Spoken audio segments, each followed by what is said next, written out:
Air conditioning, just filled it up, brand new condenser, YF refrigerant, 500 grams, if it will zero in there. Now the outside ambient temperature is being taken right here from the temperature sensor here, and the outside ambient temperature is 67 degrees. Would you admit this is an unusually cool day for using air conditioning? And we're inside a shop, there's no sun load. So our outside dash temperature on this vehicle is 37 degrees, but look at the high side pressure, almost 170. Now you've seen me do many other vehicles that are done on cool days in the 60-degree range, and they'll be somewhere around, say, 88 PSI, 90 PSI, 105 PSI, 110 PSI.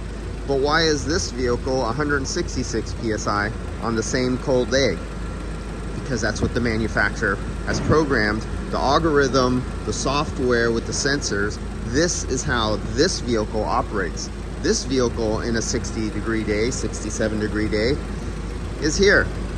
And we have 37 degrees coming out of the dash. All vehicles are different. If you've watched enough of my videos, after completely filling a system up to the factory specified charge with brand new clean condensers, you'll see that the pressures are all over the map on the way they actually operate. And here you go, you got a little of everything right there, and 26 superheat, only 5 degrees subcooling. You can see that clearly, 5.8.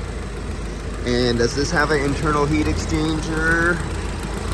I cannot see or tell. I have no visibility. It disappears right after that fitting right there. I have absolutely no visibility of the suction line as it goes that way, and it is completely out of my visibility range. But that is today's normal for this vehicle under these ambient conditions.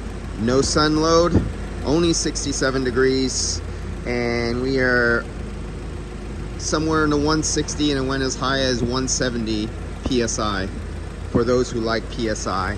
And we have a really low subcooling. And this is an expansion valve system. All right, guys, this is normal for this vehicle.